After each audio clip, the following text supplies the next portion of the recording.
Hey folks, welcome back to the channel. I've got something here that I've been only waiting for 2 weeks for it to be released. Well, those 2 weeks are finally up. I have the TBS Tango 2 Pro crossfire remote. This is the retail packaging, and let's see what you get when you open her up. Greeted by looks like a bag for the controller. It's like a felt bag with the Team Black Sheep logo on it. A sticker pack of TBS branded stickers. And here we go. We have another little bag with a keychain of a Tango 2. That's kind of neat. That's interesting. So they got the whole TBS starter kit, you know, everything you need. All they need is a leather jacket. And pull off this. We have 2 screws, 4 springs for adjusting your gimbal tension, a small hex key, and another bag with the radio. And initially I could tell, I feel like it's already a bit heavier than I thought it would be, just looking at pictures. And here we go. There we go, the TBS Tango 2. And literally this is the first time I've held one. I gotta say, it feels really good. It fits like a glove. This gimbal feels like right from about here up. It's definitely grindy, but the lower 3/4 feel really good. This one is super duper smooth. Yeah, feels really good, except for right about there. Really feel some like plastic on plastic grinding. So already not super impressed with that. Maybe it's just one of those things that'll work itself out, or maybe I just got to kind of clean up the mating surfaces. But all the reviews I've seen said these gimbals are ultra butter smooth. They maybe just didn't mention the top quarter of it is garbage. But anyways, I can work around that. And this is the Pro with the folding gimbal sticks, which is pretty cool. There we go. Fold over right in half. That is super cool. I see it eventually just chewing up this part of the radio because it does kind of rub on there. But pretty nice. Here we go. Get that peel. Ah, yeah, satisfying. Let's see, no lanyard, no lanyard here, but I mean, it's a tiny radio. There's no reason you need a lanyard. Antenna that doubles as a stand. It's kind of neat. So one of the big things that really attracted me to this radio is it is X-Lite size, which I love the X-Lite size, but I don't like how small the gimbals are. But it's got full-size gimbals, which is really nice. I like this. Tighten that down a little bit. There we go. Feels really nice, and I really love the fact that they don't have the big, you know, the big dingus arm switches. Those things always break off. I've broken plenty of them. These buttons are really neat. I didn't realize that they were kind of like a stick down momentary, or not a momentary, but a latching switch like this. I really like that. That's cool. 3-position switch. Another 3-position switch here, and 2 more momentaries on the back. So I really like the switch layout of this radio. Power buttons here on the back. The fit and finish is not great. I mean, I don't know if you can see that, but let me see if I can get that to focus here. See, there's a bit of a gap here going around this. I'm going to assume it's probably a butyl rubber mold right there. Not great, but still pretty darn good. Yeah, you can see more of that bulginess right there. Yeah, it's got like, kind of catch your finger on it. It's not really consistent all the way around the radio. But these are made to come off so you can get into the radio to adjust gimbals and whatnot. The scroll wheel here on the side is very nice. I definitely like this better than well, if you look at my old reviews, the T16, I did not like their scroll wheel. It didn't have enough bite to it. And this is a lot like the X9 Lite scroll wheel, which I really enjoy. And it's got that clicky sensation, or that click like for a button, but it only clicks from down here, not up at the top. So remember, the lower part is your click. The molding on the face of this is really wavy. I don't know if you can see the way the light transitions around it, like right here. Like this is high, and this is high, but that's low and low right there. You can see the way the light changes off the surface. I assume that's intentional and not just from a really poor mold, but looking at the rest of the radio, I think it's probably intentional, but it's very, very strange, very different. But I mean, this radio is very different as it is. The display on here is inky, just like ultra tiny. It is only about, 22 millimeters across by 18. So it's very small. So let's go ahead and fire this guy up.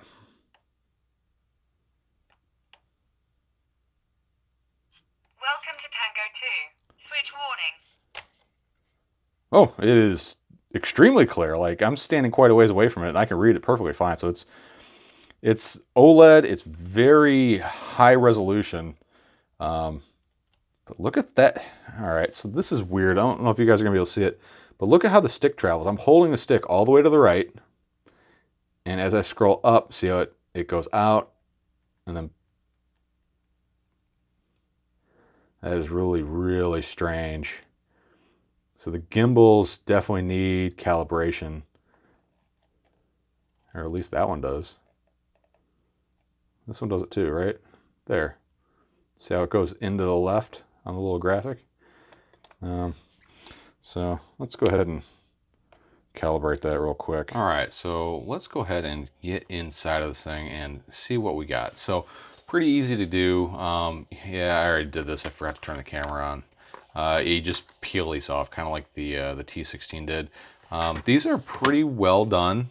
There's plenty of meat on them, so you don't have to really worry about tearing the ends off. Just got to remember to make sure you get these two locator pins back in when you go to reassemble it. But pretty well built. And then there are 1, 2, 3, 4, 5, 6 1.5 millimeter screws to get the clamshell apart, and then it just kind of pops apart. It's no clips, nothing weird holding it together, and then you're greeted with a big old behemoth of a 1S battery. So here's the main pack. Like I said, it's 1S. Here's your SD card. They have that capped on taped in there, so if you ever needed to replace this, you would have to get in here and take that out. That is not accessible from the outside of the radio, so you'll have to be putting stuff on and off of the SD card through the USB-C port. So let's go ahead and peel the battery off of here, and it's held on with 2 pieces of dual lock. There you go. So there you go. So these are dual locked on there. We can pop the battery off. So this is a, what is this? This is a 5 amp 1S pack. There you go. Pretty thin, pretty light. And I believe, yeah, there's plenty of space in the clamshell for expansion because, you know, lithium batteries, they are intended to expand over time. So here is the main board. Let's see. Looks pretty good. Nothing weird, no bodge wires, no funky things scabbed onto it. Not too shabby. Okay, so let's dig underneath the main board. So this is probably for the, I don't know what that's for. We'll see what that's for. Everything is capped on tape down, which is kind of nice. Just go ahead and peel that off, and I'll just stick it to the front of the radio for safekeeping. And more 1.5 millimeter Allen screws. Hex screws. Lots of screws.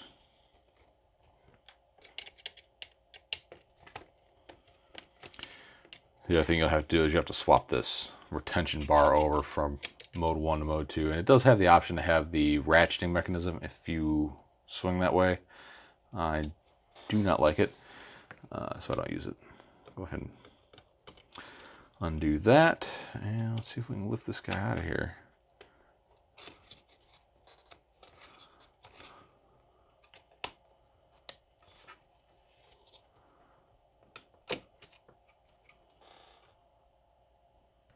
Okay, so the antenna is what's holding us up, and in typical TBS fashion, they went with a UFL. You can see it's right there, and the way they're retaining it is with a little rubber strap, kind of just pulled through a couple slots in the main board. Pretty ingenious way to do it. So here's the front half. Here is your Wi-Fi antenna. This does have TBS cloud. So that's all right there. Like I said, USB-C, main processor. And I believe this is your crossfire transmitter module is underneath that RF shield. There is a guy on YouTube that has shown how to convert this to run 500 milliwatts. I'm definitely not going to do that because I don't really care all that much, but it can be done and has been done. So if you really want to and you're good with a soldering iron, go for it. So let's see if we can get these gimbals out of here.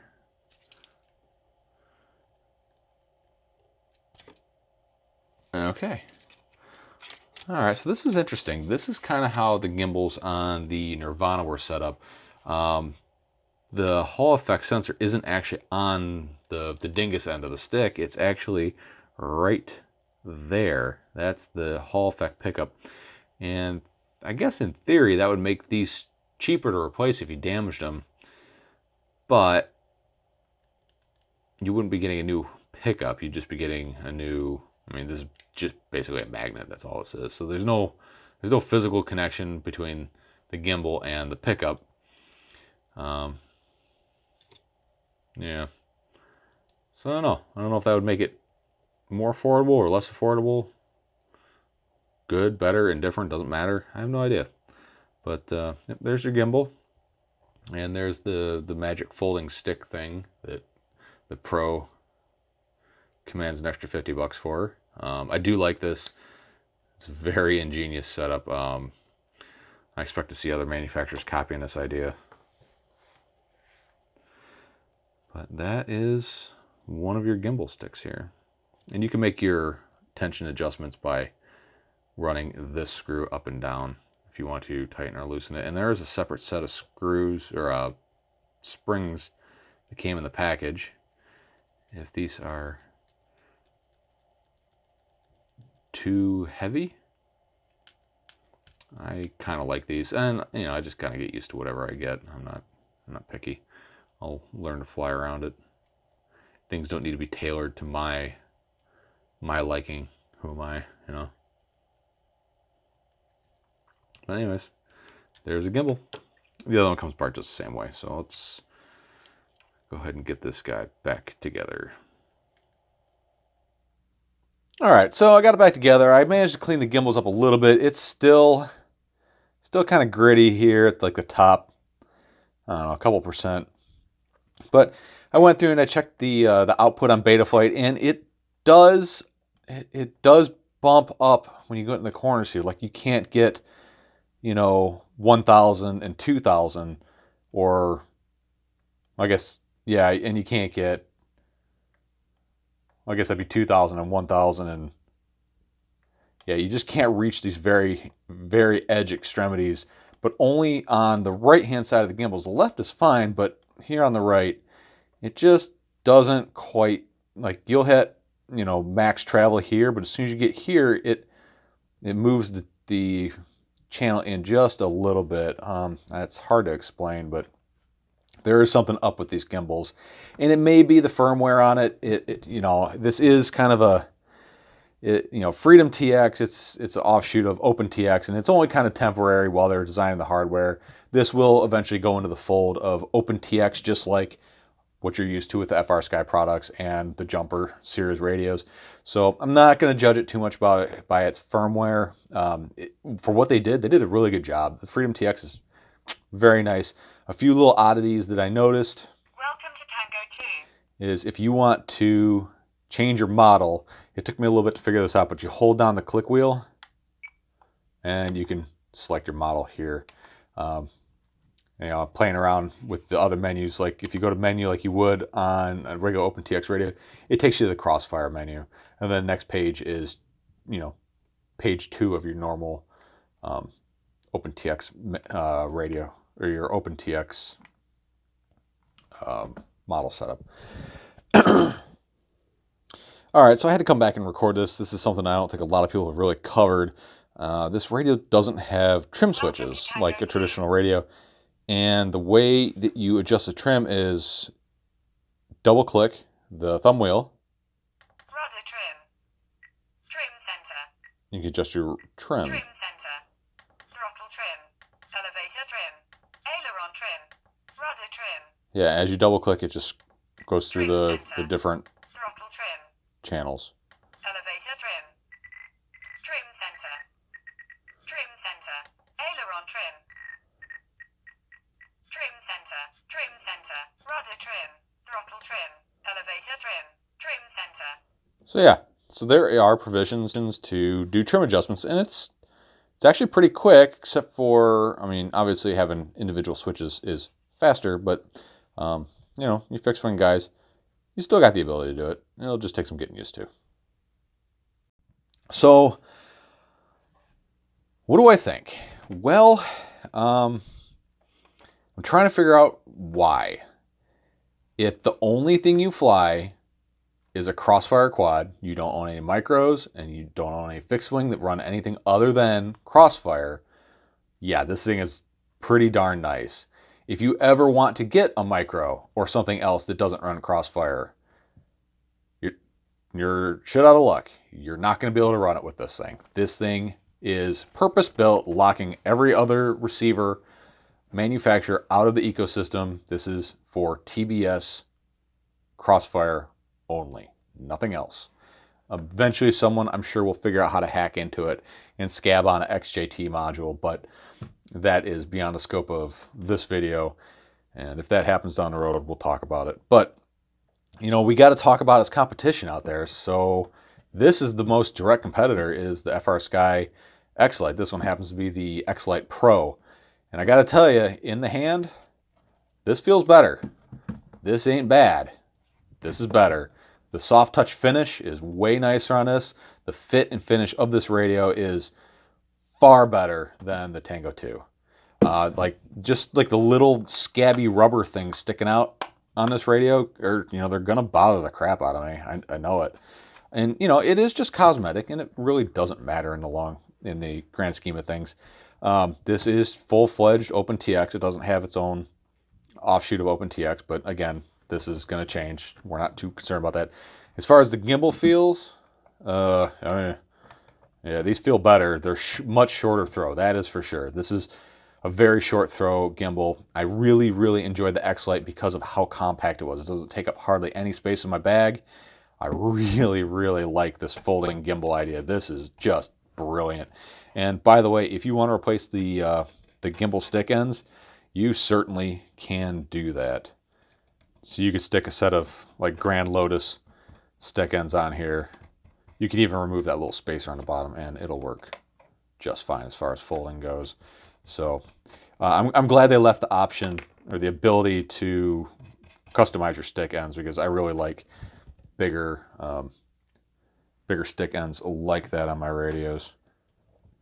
And if you are looking for new stick ends, these are going to be the M3 style stick ends. I'll put some links to the stick ends I like down in the description below. So we're talking the differences here. And this FrSky radio, yeah, it doesn't do D8 mode. It'll do D16. It'll do D16. It'll do D16 ACCST. It'll do access. It'll do R9M, which is the same kind of 900 megahertz long range system. If I want to do D8, I can throw on that module. If I want to do Spectrum, there's a different module that'll work for it. If I want to do 900 megahertz, I can throw that on there. If I want to do crossfire, hell, you can put a crossfire on this. You can do everything with this radio, and that goes for the jumper as well. They are a kind of an open platform. You can do other things. You can't do any of that with this. This is crossfire and crossfire only. That is it. Yeah, the thing I really liked about this radio is how compact it was, but I don't like how small the gimbals are. So lately I've been flying my X9 Lite. Obviously it's significantly bigger than the Tango 2. It's the exact same width. And it's, well, you can see this is kind of a box shape, whereas this is about half the size of this radio. But these gimbals are way, way nicer than these. The travel feels a lot farther, and I really don't know how to quantify the gimbal travel, because it all depends on how long your sticks are and where the pivot point is. These may have the same amount of travel, or if you want to have the same amount of overall travel, I mean, you can run your sticks out farther. I'm pretty sure it's the same thing. I mean, I really don't have any numbers or anything to back it up, but like just feeling how far my thumb has to travel to go from end to end is much different than on the Tango 2. I'd say that this is small, medium, and large. These feel exactly like the gimbals I had on my X9D. I think these are pretty much the same travel, if not just a tiny hair shorter, but I'm pretty sure these are the exact same travel as a full-size gimbal. So with the Tango, I'm getting the compactness of the X-Lite and a little bit bigger gimbals than the X-Lite, but not as big as the X9 Lite. So I don't know. I really don't know what to make of this radio. I mean, they have thought of a lot of really awesome features, things that are going to bring me back into the TBS fold. I sold off all my crossfire gear about 2 years ago. I was done with the bullshit. I fly R9, have had zero problems with it. Yeah, it's not as easy to work with as the TBS stuff, but I don't know. RF's RF, you know? Can't twist magic into that stuff. So, I don't know. The feature set is really nice on this radio. I really love the innovative switches and buttons and the gimbals and the antenna. Like, this is exactly, like, if this thing could take a module, this thing would win hands down all day, every day. Like, there's no question about it. But man, the usage case on this is so limited. If you fly anything more than crossfire, you're gonna have to have 2 radios. It's just that simple. All right, guys. Thanks for stopping by. Thanks for checking this out. Let me know what you think of this radio. What do you think of it compared to? I'm just going to say this is probably its nearest competition, although it's probably competing more with the Jumper T16 more than anything else. But that's a full-size radio. I'm talking form over function here, like form and function here. This thing is really nice, but man, is it limited in what it can do. But what it does do, it's going to do it super, super well. Let me know what you think. Comment down below. If you're interested in any of the things I have in here, please check out the links down in the description. All that would very much help me out. I have a Patreon channel. I do monthly giveaways. Head on over there, sign up, check it out. Support me if you feel like I deserve it. And let me know if you have any other questions. If you anything else you want to see on this radio, I'm more than happy to answer questions. All right, folks. Thanks for stopping by. Thanks for checking this out. And as always, we'll see you around.